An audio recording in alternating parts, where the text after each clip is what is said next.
Good evening, everybody. For those of you who don't know me, my name is Tony Jackson, and I am Chair of the Board of Trustees. Welcome to the Playhouse for the 22nd AGM of Stratford Town Trust, and thank you for attending this evening. Can I just say thank you to Rebecca, Chris and Paul and the Playhouse team for working with us to ensure that the AGM goes smoothly, and Charlie Budd and his team who are filming the meeting for us. This evening, we will reference events of 2023 and look forward to the future. But the primary focus will be on 2022, where there have been many successes, and during the evening, we will talk in more detail on many of those. If you attended last year's AGM, you may recall that I identified three particular issues that were on my worry list and where I felt that special focus was required. I'd like you to give an update on those issues. Firstly, finance. COVID was a real lesson in reminding us that even with our legacy of endowed properties, our finances can never be taken for granted.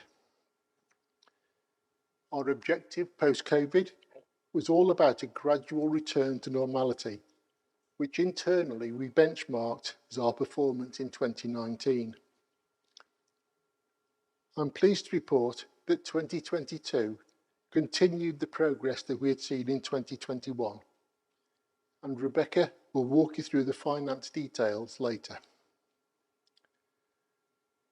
The second item was the change in the Board of Trustees. With over half the board changing in a relatively short period, there was a transitionary phase that could have been challenging. With 12 months additional experience, I'm pleased that the new trustees have all settled in well, and a particular welcome to Mark Tailby, who joined the board in February as a co-opted member. Mark replaced Clive Snowden, who was appointed in 2015 and who served two full terms and chaired the FIP committee for almost all of that time. Our thanks to Clive for his time as a trustee.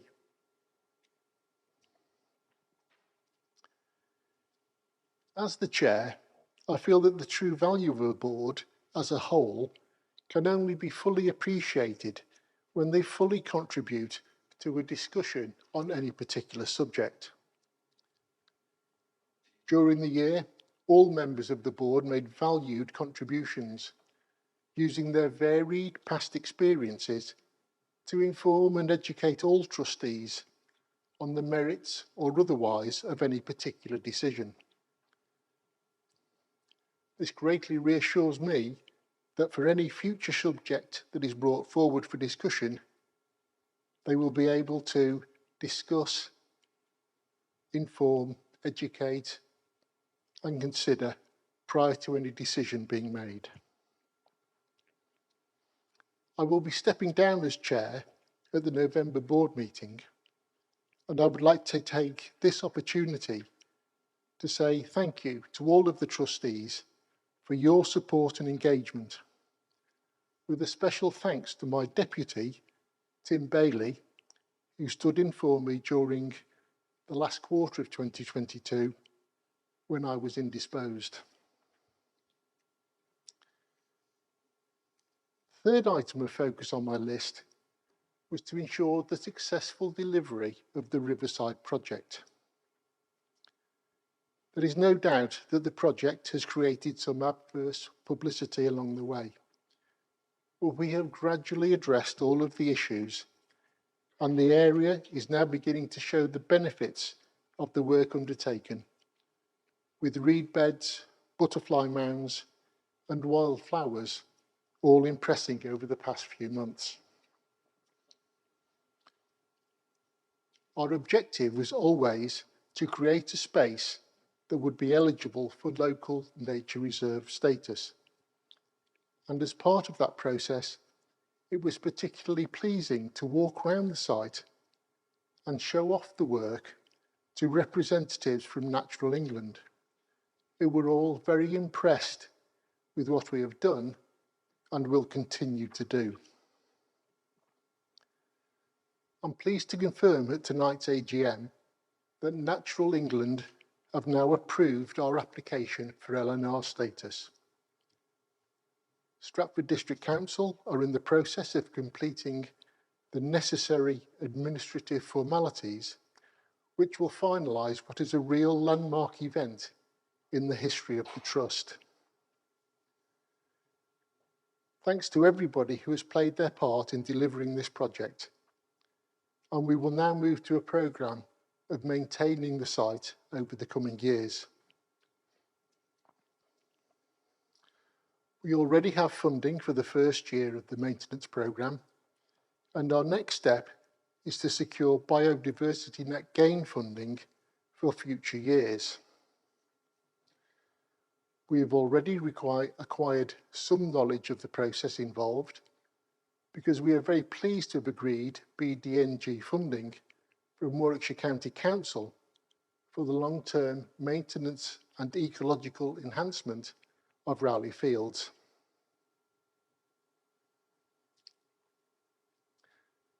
However, to prove that new issues requiring special focus are never more than a day away, I'd like to mention the community hub. I am now the only remaining trustee from when the Trust made the decision that a community hub could be a tremendous asset. And Foundation House was born initially as a proof of concept.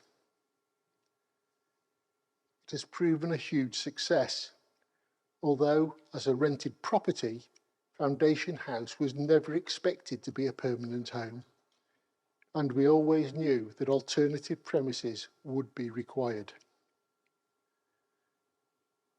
The terms of the lease were such that what we didn't expect was to be evicted prematurely at short notice, but that is exactly what happened late last year.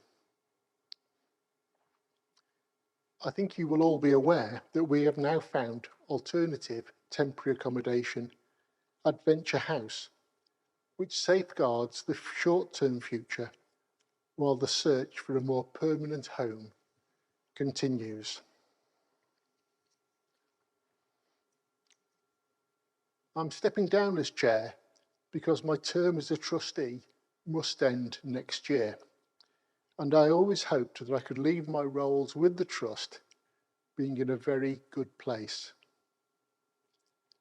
As I stand here tonight, I'm pleased to say that this is very much the case. I'd like to conclude by referencing two positive initiatives that I look forward to hearing updates about at next year's AGM. The first is our volunteer scheme, and I'm really pleased that we have grown our volunteer numbers from 25 to 80 people, covering Guild Chapel, the Repair Cafe, and green space conservation. For the Trust, this has been a valuable piece of community engagement, and my involvement will continue as part of the Green team. And secondly, the Youth Community Collective. For some time, we have been looking to support different organisations with a common goal. We are therefore pleased to fund the Youth Collective, which is a collaborative project involving Escape Arts, iLeap, New Meaning, Warwickshire Pride, and Lifespace Trust. They will have a board of trustees, which will include young people, to help ensure a successful project delivering what the youth require. Premises have been found and refurbishment is underway, with an official opening to be announced shortly. 2022 saw plenty of initiatives and good news stories. And as chair, it's always rewarding to see the many organisations that we are supporting. And the excellent annual review is a heartwarming read. Sarah will now give more background to our activities. But before I hand over, I must just say a huge thank you to Sarah and all of the Town Trust team for their commitment and dedication to the cause. They have been an absolute pleasure to work with, and I step down knowing that the Trust is in safe hands. Hello, thank you for coming along to our AGM this evening. It's so lovely to see so many of our members here. We genuinely never know how many people are going to turn up. We do ask for RSVPs. Some of you do, some of you don't. And it's amazing to see so many people here tonight. I'd also like to extend a very warm welcome to our invited guests, many of whom represent local charities. You are all very welcome. I want to start by saying a personal thank you to my Trust colleagues for working behind the scenes to make this evening a success and for all that they do for the Trust and the town. I genuinely could not do my job without them, and I truly value the knowledge, professionalism and enthusiasm that they bring to work every single day. So over the next 15 minutes or so, I'll take you through some of the Trust's activity for 2022. So our financial year runs from January to December. And so in these moments, the previous year can often feel like a distant memory. Therefore, as Tony alluded to in his opening remarks, I'll also use the time to highlight some of our activity for 23. 22 was a real year of positive progress for the Trust. For the second year in a row, we saw our income return to pre-pandemic levels. And Rebecca will share a little of that detail with you later on. Not only is this hugely reassuring for us as an organisation, but it also indicates that the businesses in the town are trading well and that our investment portfolio is in a healthy position. However, financial progress is not limited to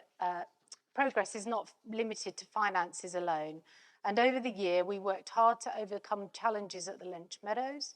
We welcomed more volunteers to take part and help us with a wide range of activities. And we watched our community hub go from strength to strength, but more of that later. The cornerstone of our work is as a grant maker.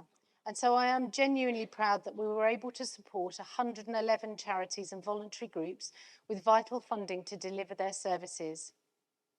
Last year, I stood here and talked about the funding crisis facing charities, and 12 months on, it's clear that that picture has not changed, as nationally charities report that individual and corporate giving continue to fall. Through the year, this crisis deepened as energy prices soared, and that had a direct impact on core costs. Therefore, the Trust's continued willingness to fund core continues to be a lifeline for groups whilst we ride out this economic storm together. And applications have not only been for those basic things like putting the lights on and unlocking the doors. I'm pleased to report that we've still received and agreed funding requests for ambitious delivery-focused projects. And my prediction is that for the next 2 or 3 years, there'll be a balance between both. At the Trust, we're very lucky that our charitable objects are very broad. However, our approach to grant making continues to evolve, driven by our current strategy and the inevitable reaction to economic forces. Each year, our Grants and Community Engagement Committee, led by James, our grants manager, sets out some outline grant making themes for the year. These are based on a number of factors: the objectives within our strategic plan, external forces, some of them economic, national initiatives, what we read about in the local media, and of course what our grantees tell us is important. The grant-making themes for 2022 were mental health with a specific focus on men and boys, stronger organisations, and greener Stratford. To be truthful, the themes are there to offer some focus and draw in groups. Perhaps people who haven't applied to the Trust before and need a bit more guidance in terms of what we fund. Equally, though, they apply to our own work, and that's especially true for the theme Greener Stratford. Tony described our annual review as heartwarming, and I genuinely think it is, with a wonderful cover this year, Fight Like a Girl. And I hope you've had a chance to have a look at it. If you haven't, there's copies outside. But I'd like to highlight a few other groups for you. There isn't room in the annual review to include everybody. On the theme of mental health, where we know the need for support for young people has grown since the pandemic, we supported Young Minds Matter to deliver vital mentoring in and out of schools across Stratford. Refuge provides a safe and life-saving space for women and children escaping domestic violence. They support them through counselling and practical support, helping them to rebuild lives and move forward into a positive and safe future. In 22, we funded Stratford Refuge with a contribution towards their core costs for the next 3 years, giving them some vital economic stability. And access to sport is a key driver to improve mental health and inclusion. And so we supported Stratford Sports Club to deliver vital community wellbeing work. This included improved access, new doors and ramps at the centre, and the second part of our funding supported the delivery of a project called Sporting Memories. These are activities aimed at those living with dementia and allows them to access high quality, engaging and impactful sessions that helps them with their emotional and physical well-being. Polish group Copernicana is a community interest company that celebrates Polish heritage and encourages us all to explore and celebrate Polish culture in a welcoming environment. They received a small grant from us in 2022 to deliver Polish Heritage Days that honour the history and culture of the community living in the UK. Stratford has a large Polish community, and amongst many other things, they're very proud of their translation of Shakespeare's work by esteemed Polish poet and translator Stanislaw Baranczak. And they wanted to share that with the people of Stratford. It was a wonderful evening where the readings of Shakespeare were interwoven with music by a Polish ensemble. And one of my favourite examples of impactful funding is that of the Community Builder. This was a jointly funded post between the Trust, the Town Council, Warwickshire Carver, who have line management responsibility for this person, and Orbit. The Trust also made a pot of funding available so that ideas from residents in Bishopton and Clopton could be used to bring them to life. The Community Builder is a wonderful woman called Rachel Knight, and she uses the Ken Kennett Centre and the Bishopton Community Centre as the focal points in each neighbourhood. Rachel has knocked on 1,000 doors in Bishopton and Clopton, asking people what they think about the places they live. What they tell her is they feel lonely, left behind, forgotten and disconnected from the town, which is really sad in a town where there's huge affluence and a feeling of great well-being, actually. So we're hoping that through this Community Builder programme and some funding, Rachel has already introduced initiatives like the weekly warm hubs, school holiday clubs and affordable coach trips. Lately, and in participation with Stratford Net Zero, Rachel has launched a weekly community kitchen at the Ken Kennett Centre, where each Friday between 5 and 7 you can enjoy a delicious 3-course meal using surplus food donated by the local supermarkets and pay as you feel. This is a great way to meet new people, make new connections and help save food waste. But more than that though, it's a seemingly small act that makes a world of difference, and I encourage you to ditch your Friday night takeaway this week and go along to the Ken Kennett Centre instead. So last year I talked about how we streamlined our grant process. All applications still start with a friendly chat, and applicants are asked to submit a very simple 1-page expression of interest before they have to move on to the more complicated and time-consuming business of completing a form. Working in partnership like this has many advantages. Relationships are built from the start, it smooths and reduces the workload on both sides, and more applications that come to committee are successfully funded. However, as we've evolved our grant making, we also started to explore a new approach. One where we put the financial decision-making power entirely into the hands of the people. Scary stuff.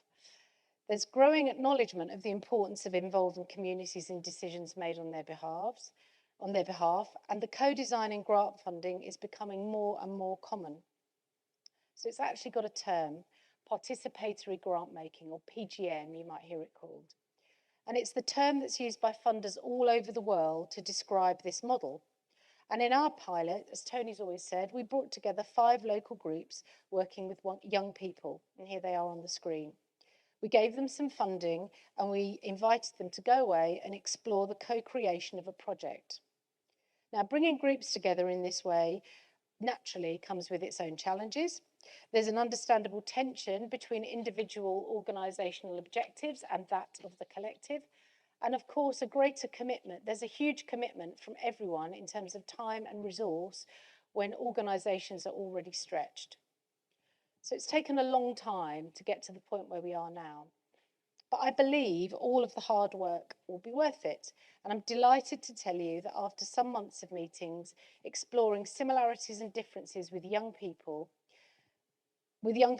involved at every step, the 5 charities have decided, as Tony said, to form Stratford Youth Collective, and they've found a location within the town from which they can deliver their youth offer.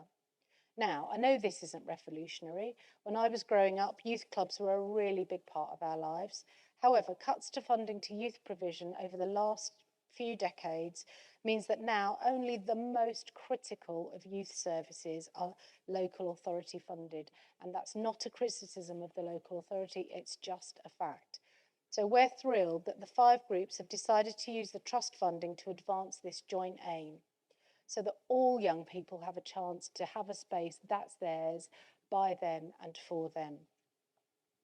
So at next year's AGM, I look forward to sharing the next chapter of their story, but for now we wish SYC and the young people involved all the best as they prepare to open the doors of the ministry at the end of this month, no less, the end of this month. So it's not all good news, obviously. We've also faced some challenges within the year. And in 2022, when our community hub was really going from strength to strength, home to 12 community groups, hundreds of others using the building, we developed a loyal following and a really high awareness locally of what we had on offer. We were seeing increasing numbers of people coming through the door, and we felt that we had a really good relationship with our landlord, which meant that our lease was secure until 2027. So that meant we were really surprised when the landlord got in touch on the 22nd of December without warning to exercise the break clause. An extension was out of the question, and so we very quickly set about preparing to leave. We're very grateful to SDC, who have allowed us to use the former business hub Venture House as a temporary home.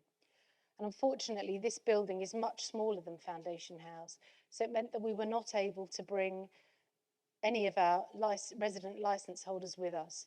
Instead, we worked together, offering funding and support to enable them to relocate to new premises and take storage where it was needed. I have a deep admiration for all of the groups that made up our Foundation House family, and we remain in contact with them. It's lovely that some of them are here with us tonight, actually. And the search for the long-term home for the hub continues, and I hope that next year I'll be sharing a very different story. On the slide here, you'll see the last day of the hub.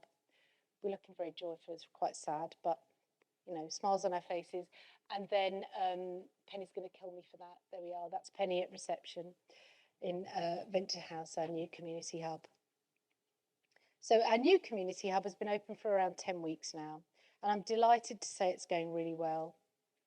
Like any organisational move, there will always be a period of adjustment, but the team, Mary, Sarah and Penny, are making a huge success of things.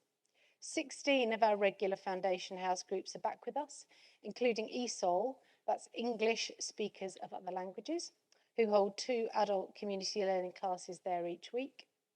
And we're also welcoming groups that are new to us, like 50 members of the local Hong Kong community who want to hold a regular social event.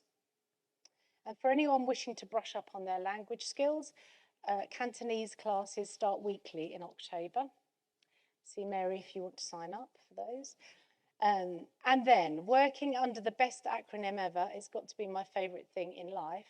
Connect, I'm going slowly, action, knowledge, gave it away, exchange, are a group of 14 organisations that work with children and families, and they come together at the community hub for networking to aid joined up thinking about how they do their service delivery. So it's a really great place to sort of get those networks going.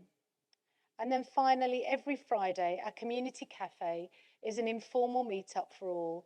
And I hope that you'll join us on November the 24th when the cafe will be hosted by Stratford Town Trust.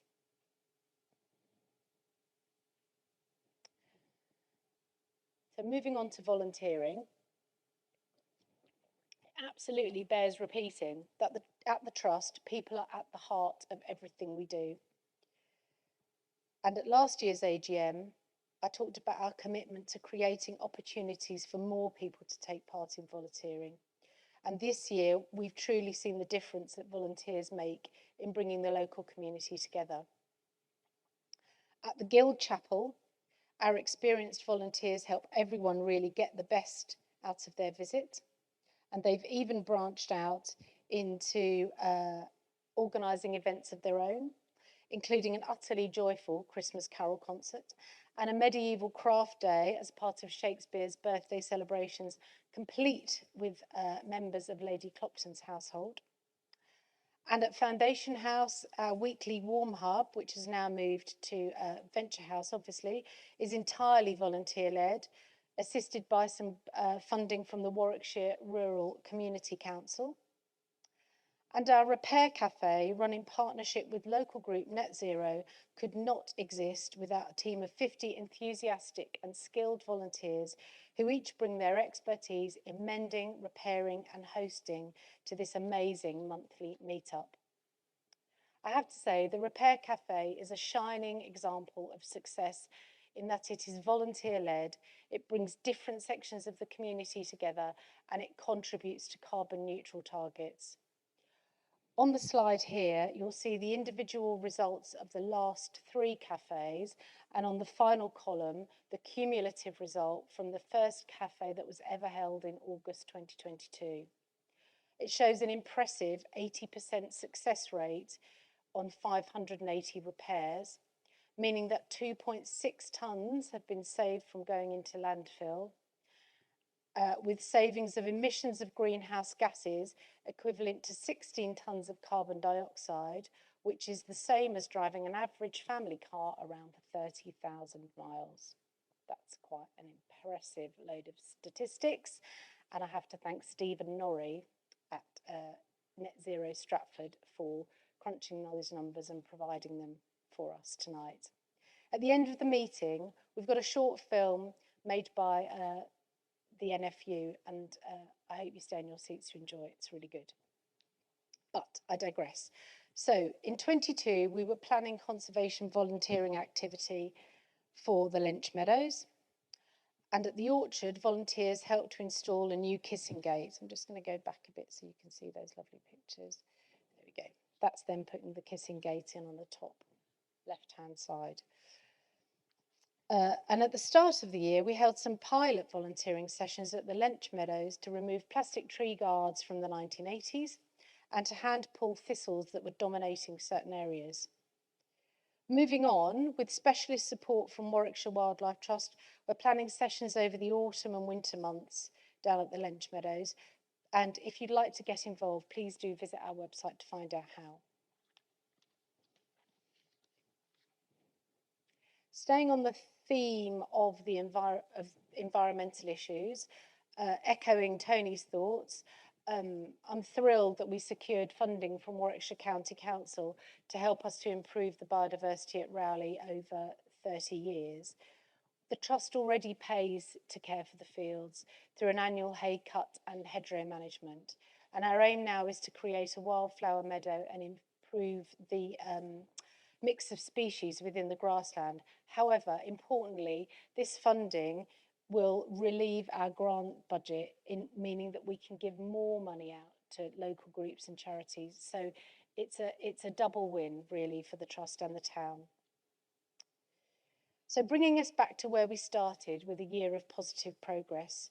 Last year, I spoke about our commitment to achieving local nature reserve status, and I'm absolutely thrilled to be able to tell you this evening that after formal consultation with Natural England, we've been given permission to declare, or the District Council have been given permission to declare, and Stratford upon Avon Local Nature Reserve will become a thing, which is incredible after 2 years worth of work. So that's our visitor map that will go up on all of the boards shortly.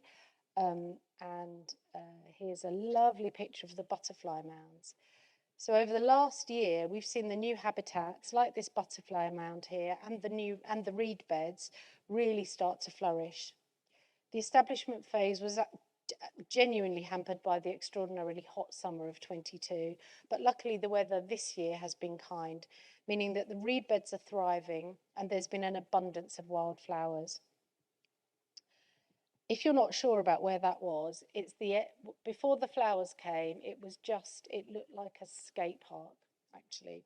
So the minute the flowers came, it came to life.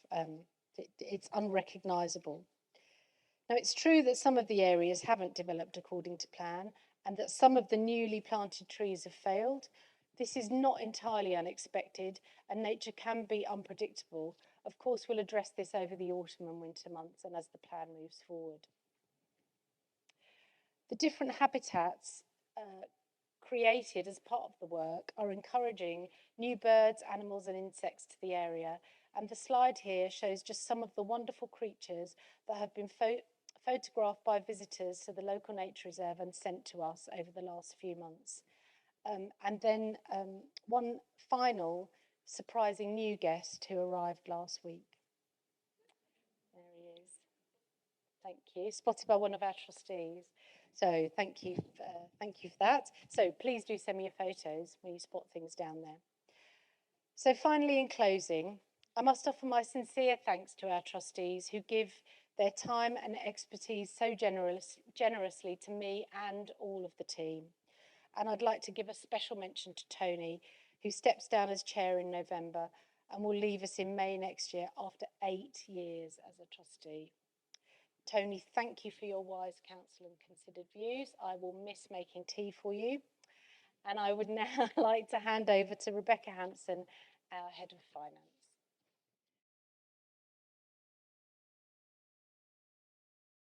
Good evening, everyone, and thank you for joining us. Tonight it's my pleasure to take you through a few slides highlighting the financial performance in the 12 months to the 31st of December 2022. But first, I would like to introduce you to the new chair of the Finance, Investment and Property Committee, Simon Littlejohns, who is here with us this evening. He took over from Clive Snowden earlier in the year.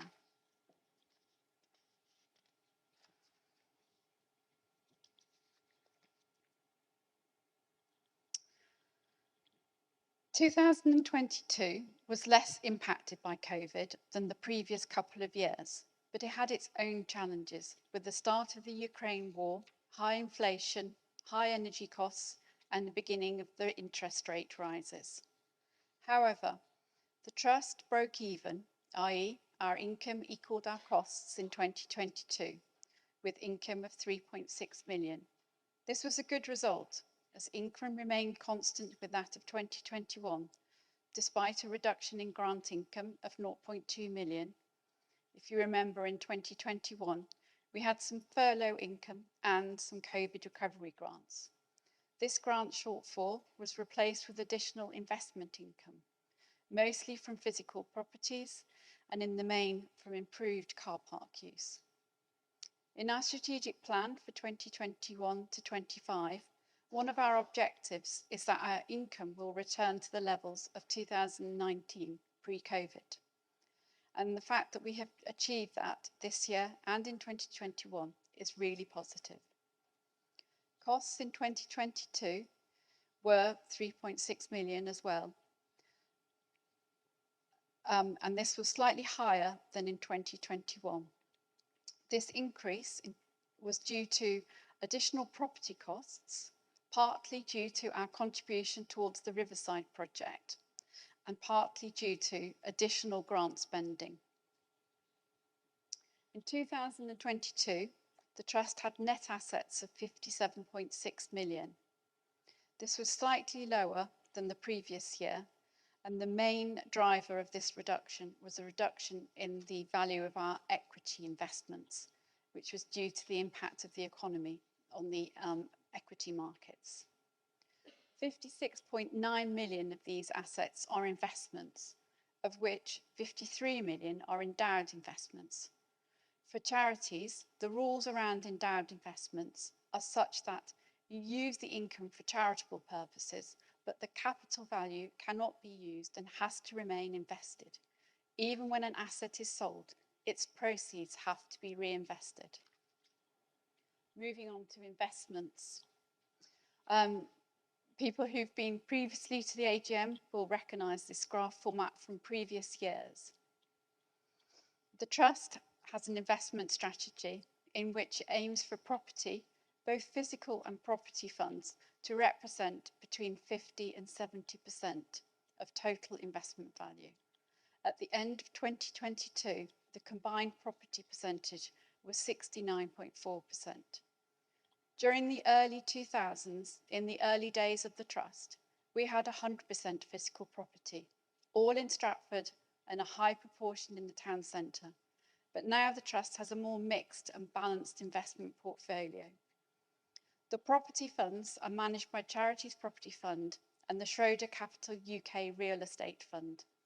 At the end of December, the property fund investments were 4.2 million, and in 2022 they delivered a net yield of 3.8% and a capital return of -11.2%, giving a total return of -7.4% after adjusting for capital injections in the year. This doesn't sound like a great performance. However, this performance was better than the UK benchmark, which is the MSCI AREF All Balanced Property Fund Index, which achieved 9.5% last year. So, even though it doesn't sound it, it was a good performance. The quoted investments are managed by two investment houses, Saracen and Partners and Cazenove Capital Management. Their value was 16.9 million in December, which was slightly lower than that at the end of 21. And as we've mentioned, this was due to the reduction in market forces. However, the Trust invests for the long term and so has to hold its nerve and ride through the turbulent times when they occur. The Trust recognises that equity values can fluctuate, and so, like other large investors, we measure our performance on a rolling 10-year basis rather than a snapshot. Just to summarise some more details in terms of the investment portfolio. From a property perspective, our physical property portfolio was valued at 35.3 million. We didn't undertake a full valuation at the end of 22, as we only are required to do this every 5 years, and the last one was undertaken in 2020. In 2022, we only revalued the properties which had experienced significant changes. These were those which were now void or which had new tenants. At the end of 2022, we had 2 void offices and 3 void retail units, 2 buildings to the rear of Henley Street and a unit on Weston Road. The units to the rear of Henley Street we hope will be marketed soon when we have undertaken some repairs. These will be partly funded by some shared prosperity funding, which the Guild estate was lucky enough to be awarded earlier in the year. The Trust has a much lower void rate than that of the national average. Our rate is 3.3%, the national average is 9.8%. In September 2022, the Trust sold 3536 Rother Street for 400k, and these endowed funds were reinvested in property funds. The decision was made to sell this property as it would have required vast sums of money to be spent on it before being re-let. The previous tenant, you might remember, was McColl's, and they vacated as a result of going into administration. Physical property yielded 7.6%, which was ahead of 2021. This was mainly driven by a reduction in void properties, as 9 Henry Street was let during the year, as were the upper floors of 1 High Street. The Trust has held investment property funds now for a number of years, and they have proved very worthwhile investment with good yields and a good capital appreciation. The quoted investments, excluding the property funds, yielded 3.4% in 2022, which was a slight improvement on 2021. Our target is 3.2%. So we were pleased to overachieve on that point. We have regular reviews and update meetings with our fund managers. The income we earn from these investments enables our grant giving and funds our running costs. As you may well remember from previous years, like other charities, the Trust isn't meant to be a profit-making organisation, so our grants are in effect the balancing number. We'll move over to disposable income now, and disposable income for the Trust is defined as income less property and investment costs, and in 2022 this was 2.3 million. The property and investment costs mainly relate to the property portfolio, and they were slightly higher in 2022 than the previous year due to the contribution to the Riverside project, which Sarah has touched on earlier, and also some additional remediation costs for the Riverside project and additional repair costs to void properties. In terms of the pie chart that you've got on the screen in front of you, overheads were 23.6% of disposable income. This amounted to just under 600k. It was slightly higher than last year, and this was probably because in the last couple of years we've been cautious because of COVID. There were slight staff cost increases in 2022. The non-discretionary grants were accounted for 27.2% of the disposable income, which was about 640k. They comprised the entitlement to KES, the grant to the almshouses on Church Street, and a small grant to the Vicar of the Holy Trinity Church. Discretionary grants, though, represent the biggest slice of the pie at 49.2% of disposable income and are 1.16 million. This is an increase on the previous year, and this figure includes the grants awarded to our beneficiaries and the running costs of Foundation House. In 2022, our expenditure was virtually equal and opposite to our disposable income. So unlike 2021, we didn't set up any designated reserves in the year. You may remember in 2021, we allocated most of the surplus from that year to designated reserves for future community projects, namely the Community Hub running costs, Community Hub future proofing project, participatory grant making, and the Riverside project. In 2022, we utilised the Riverside designated reserve and half of the Community Hub reserve. The others we plan to utilise in 2023. This utilisation is just a reclassification of unrestricted reserves, but I thought it was worth sharing with you. Now moving on to grant activity in a little bit more detail. As we've mentioned already, grant giving was higher in 2022, but still lower than years pre-COVID when it was about 2 million.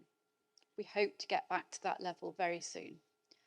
Foundation house running costs were circa 180k. The entitlement to CARES in 2022 was 585k, which was a slight increase on 2021, but still lower than pre-COVID. This amount is calculated by a prescribed formula set out by the High Court. In 2022, the Trust awarded 111 discretionary grants. 44 were to individuals for hardship grants. And there were 12 grants which had a value greater than 20k. The ones that were greater than 30k are on the slide in front of you, and the other 5 were awarded to Young Minds Matter, Spring Housing Association, VASA, Austria the Swan, and Domestic Abuse Counselling Service. This year, the grant to the Playhouse was 125k, since from the 1st of July 2022, the grant awarded to the Playhouse was reduced to 100k. Previously, you might remember it was 150k per annum. This is to fund community activities and events and is linked to certain defined KPIs. Apart from the Playhouse, you will see that the largest grant was awarded to the Citizens Advice South Warwickshire to support them in their frontline work of helping residents who are struggling financially to access available benefits and funding. You will probably recognise most of the organisations on this slide, and Sarah has spoken about some of them already during her presentation. Now just moving over to 2023 to give you a little update. As you will be well aware, the Trust is always cautious about both its outturn and the impact the wider economy will have on its financials. We always have to plan for the here and now, as well as the long term, as we are only the custodians for future generations, as our predecessors have been for many hundreds of years before us. Also, in 2023, the Trust has sold 3 properties to the incumbent tenants, the Coach House, the Garrick Inn and the Windmill. These property sales were part of our strategic objects, as listed in the 2021 to 2025 strategic plan, and the purpose being to rebalance our investment portfolio, which was heavily weighted to physical property, particularly in the town centre. The sales proceeds of about 3 million net of costs have been reinvested as is dictated by charity law, since all the investments are endowed.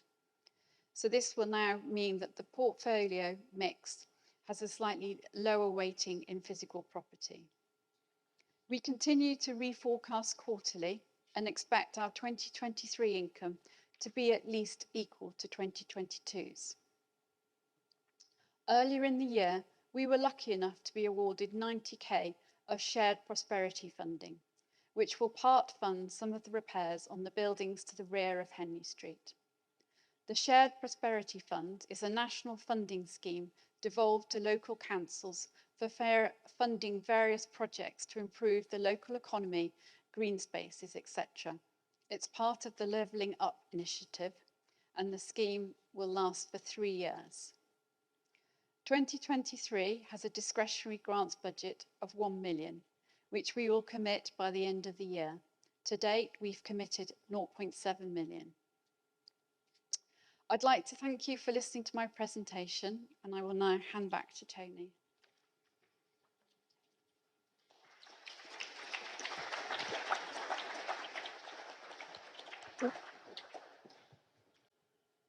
Thanks, Rebecca.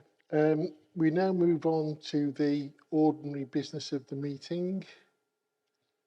First resolution is to receive the report of the trustees and the financial statements for the year ended 31st of December 2022, together with the report of the auditors. Could we have the house lights up, please, so that we can count the votes? All those in favour, could you raise your voting cards, and could you keep them raised whilst we do a quick count, Lynn? All those opposed? Anybody opposed? We also have 3 proxy votes in favour, but I think I can confirm that the resolution has been carried. Thank you.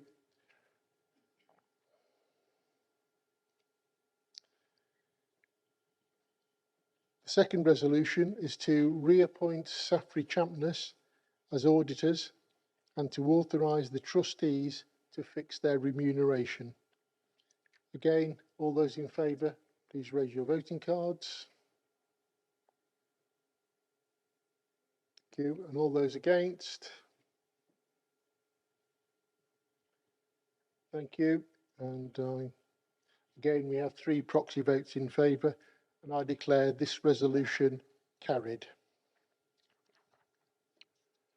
We now move on to questions, and I'd like to ask to join me on stage. We've got myself, Sarah and Rebecca. Could I ask James McHugh, the grants manager, and fellow trustee Simon Littlejohns, who is the chair of the finance committee, and Josie Stevens, who is the chair of the grants committee. Come back.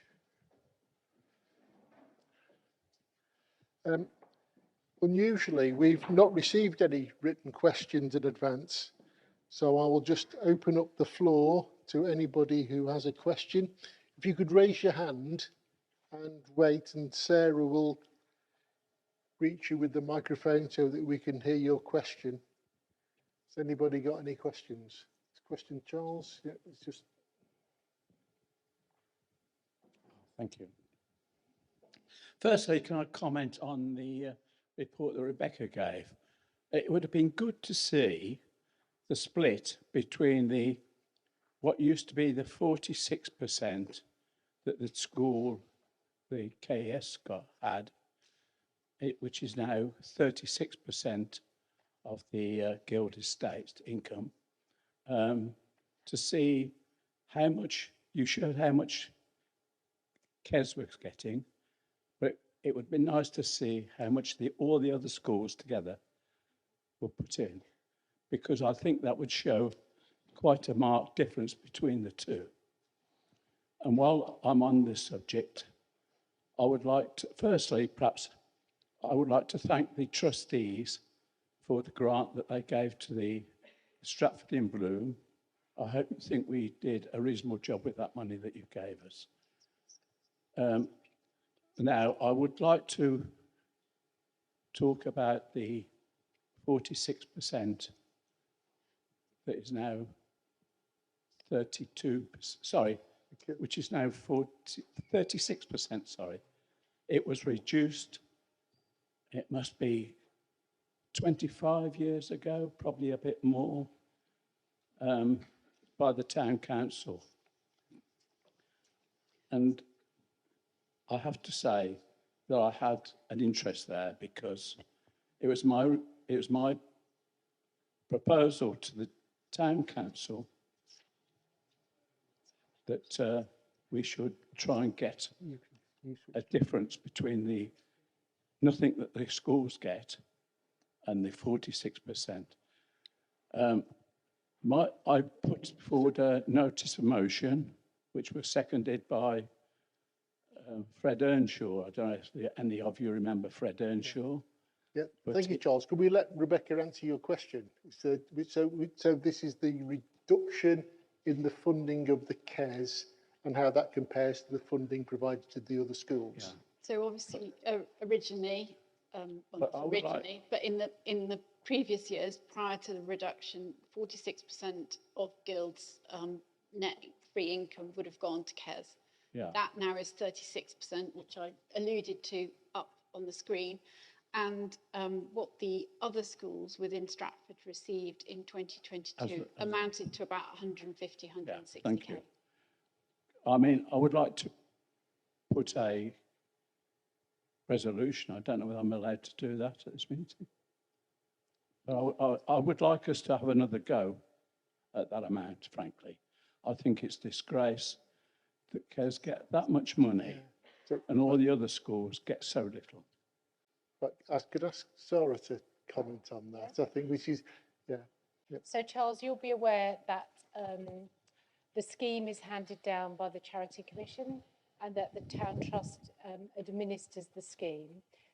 I'm not absolving us of responsibility here, and it's not my job personally to comment on whether I think it's fair or not. It is just a fact. That's what we're given. Well, I appreciate your position there, but I would like the trustees, the trustees, the board, to discuss this and see whether they should go forward, because I think the time has come to, when you think that the pupils at KES, there's only about 6 or 7% of them Stratford pupils, and the actual charitable, the original Was to educate the boys of the town at a time when girls weren't educated. It was youths of the town, actually, is the wording. Yes. It was for the youths of the town, and they're hardly getting anything now, frankly. No, so there is an initiative running along in the background, championed by Stratford Schools, and Jane Price is here, and I think Jane chairs that group. So, yeah, Jane, would you be able to say something? Sarah, are you able to get the microphone over to Jane?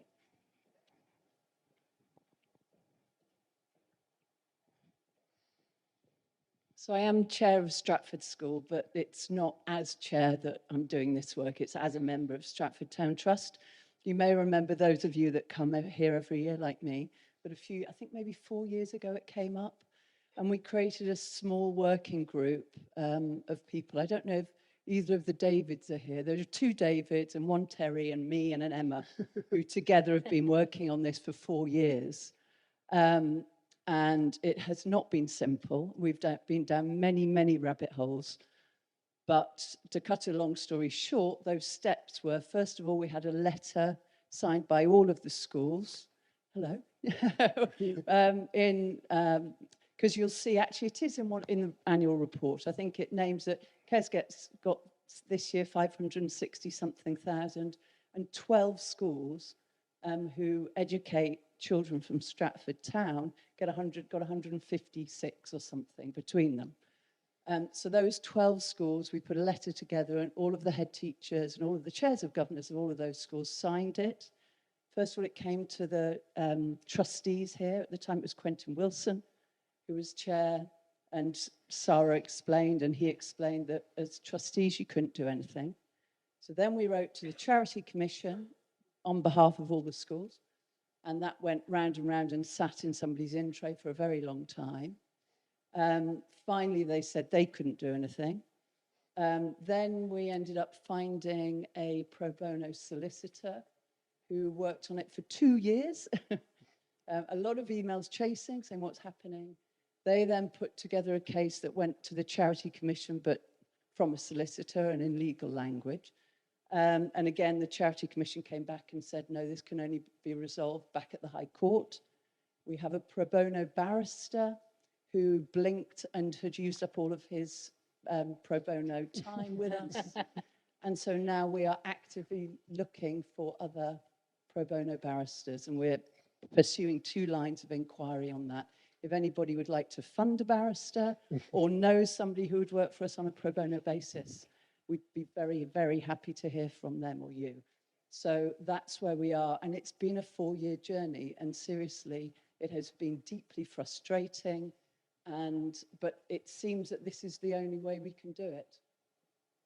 But I mean, the other thing that it's worth noting is that it seems that the Mayor of Stratford every year gets a seat on the KES Trust. And there is also a Warwickshire County Council councillor represented on the KES School Trust.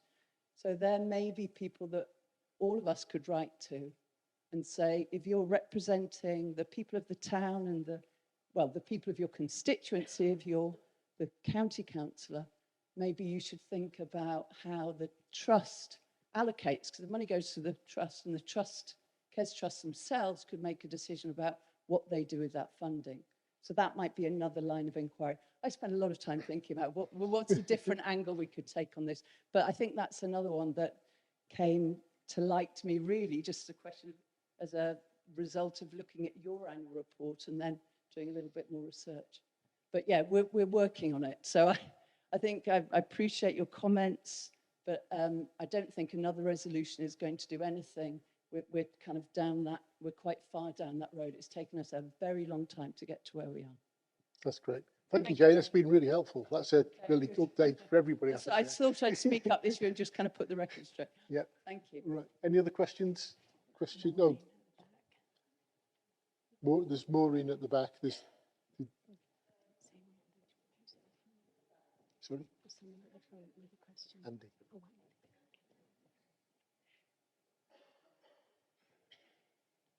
Thank you for that update on what you're trying to do. Could I ask that the Town Trust let everybody know the names and email addresses of these people that we could write to say that we think it's wrong that such a small number of Stratford kids who go to KES get all this money? Because I'm sure a lot of us would write if you made it easy, if you gave us the email addresses of the people that we should write to say how we feel. Yeah, I think if that came from, I think maybe that needs to come directly from the working group. I think the trust is in a very tricky position here because we're trapped right in the middle. Now, naturally, we have some sympathy, but we are the administrator of that scheme. And to go into battle with CARES, I think at this point is not actually going to further the cause. But I think Jane's been very clear about some of the levers that could be pulled with emails. So maybe there's a way that we can facilitate that and we can talk about how to do that afterwards. Any other questions? Anybody? Andy?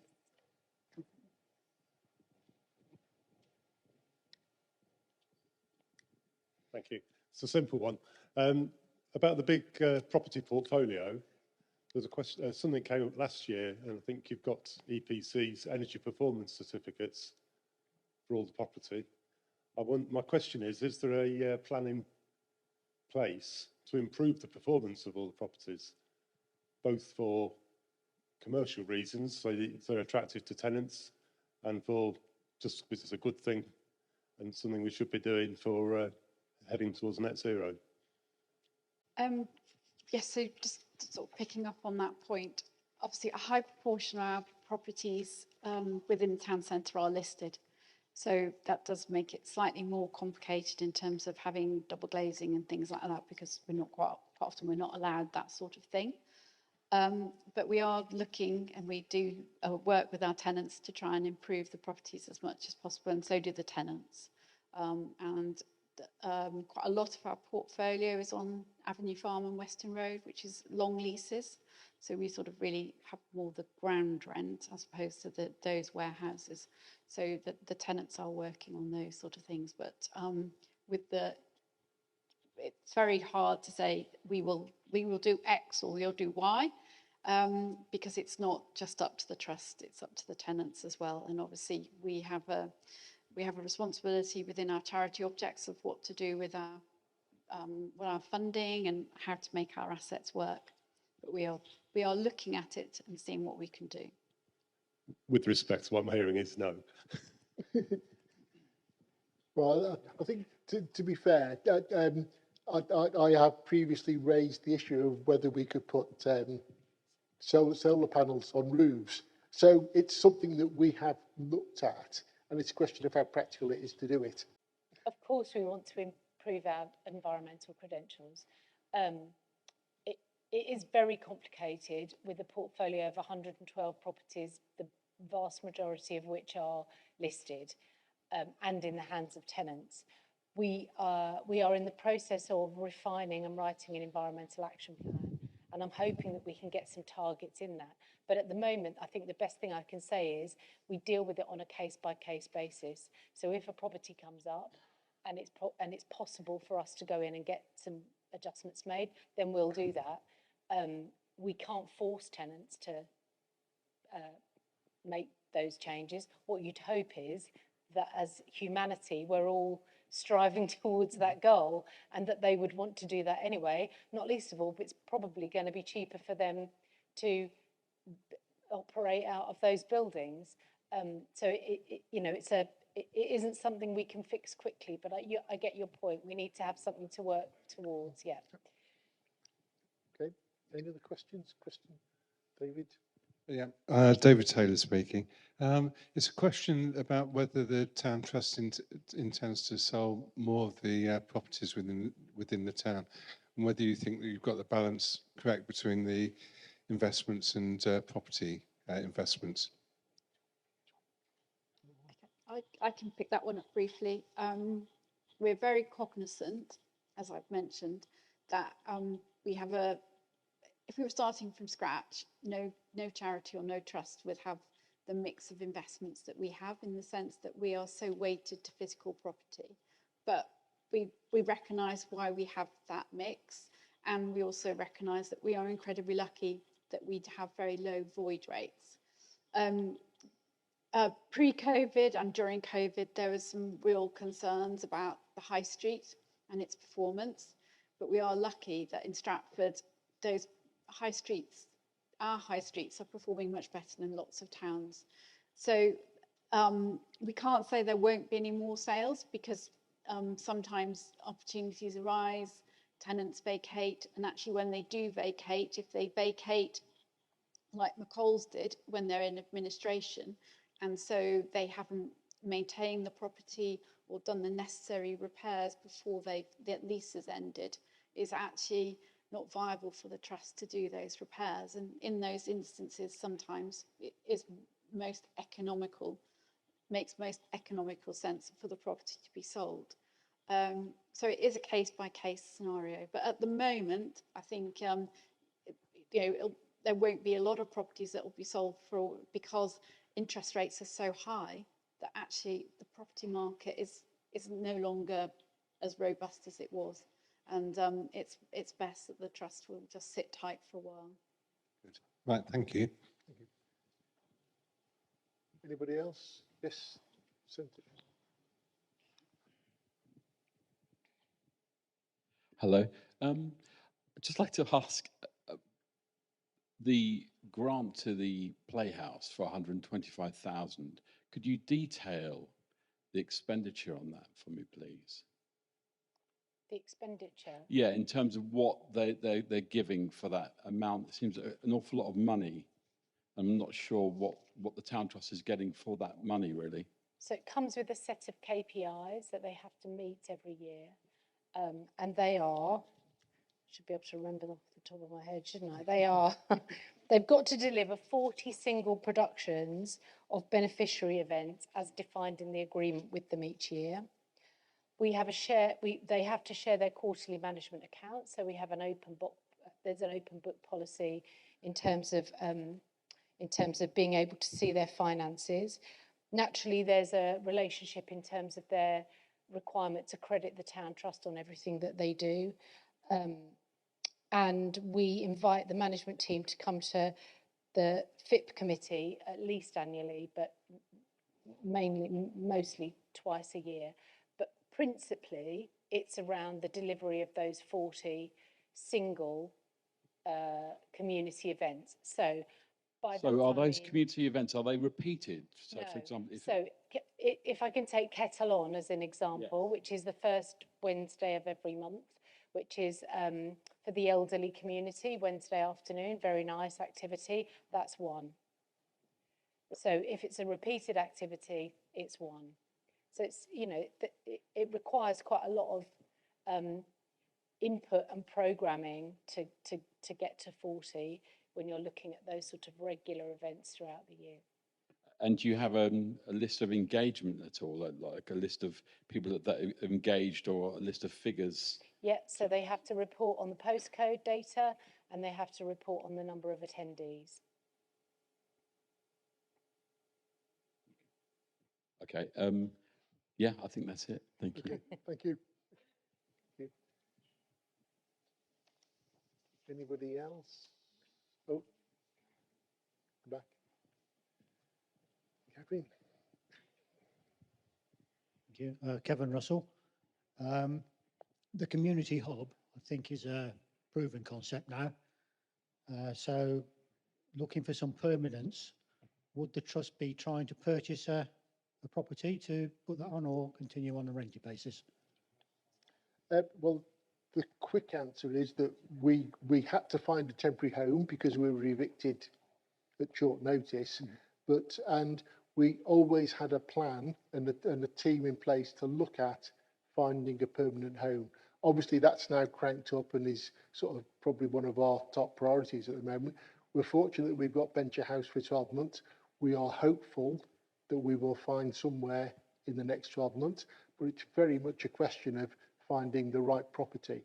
I think the question was, would we consider purchasing? And we're considering any option, everything. Yeah, yeah. We're considering building Short of going into building a tent, building a new one. Yeah. On the table. Yeah.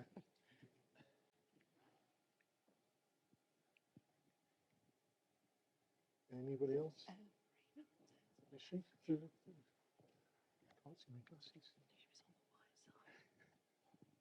Thank you.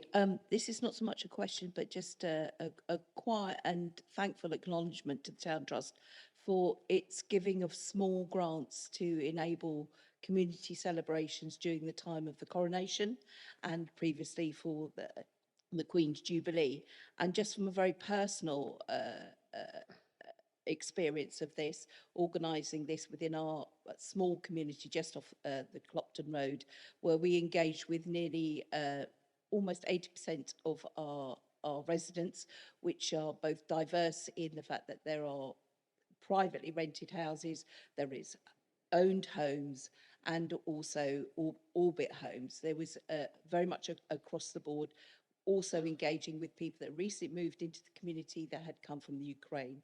So I'd just like to say that sort of activity really builds very strong communities, and which, when things are difficult, as sometimes they are, people do actually come out from behind their net curtains to support their friends and their neighbours. So I would just like to say, on behalf of our community, a huge thank you to the Town Trust for those small things that make a huge difference. Thank you.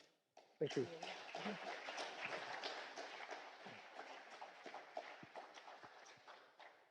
Well, on that very positive note, thank you, and that concludes the AGM. Thank you for attending, but could I just ask you to remain in your seats for a few minutes whilst we show you a lovely film about our repair cafe that was made for us by the NFU Mutual. Now more than ever, we all have a part to play to help reduce our impacts on the environment.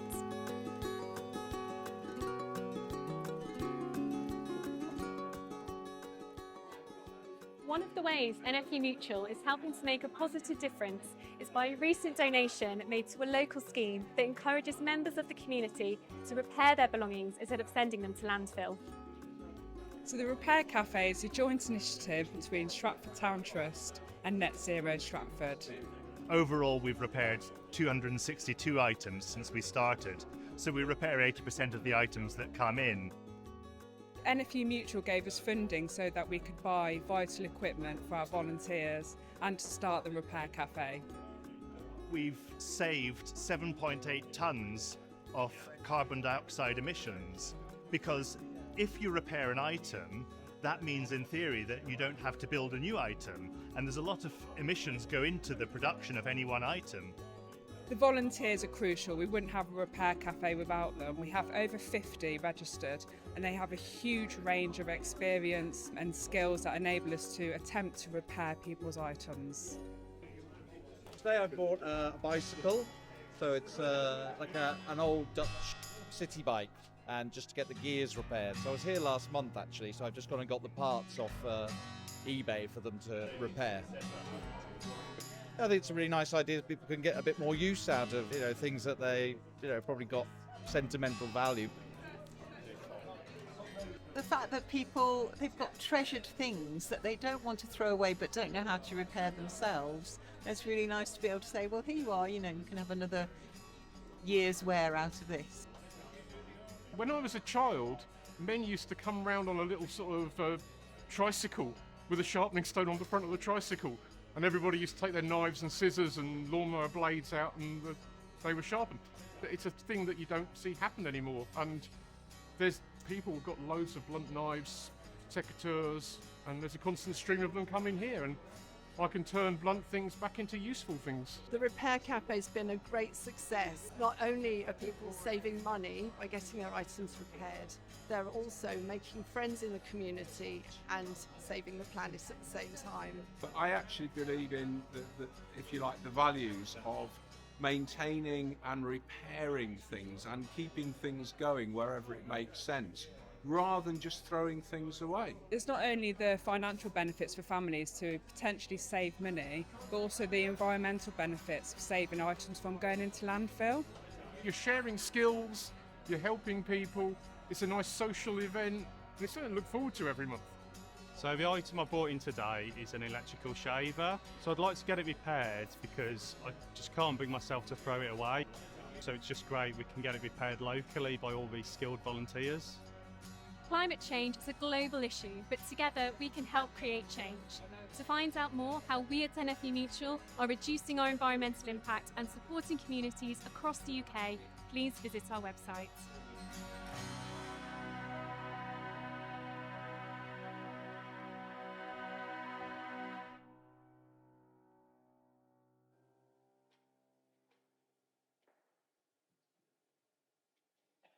I will just add that that was made some time ago. So when Stephen mentioned 262 items, obviously we've had a lot more cafes since then. So we didn't get our numbers wrong.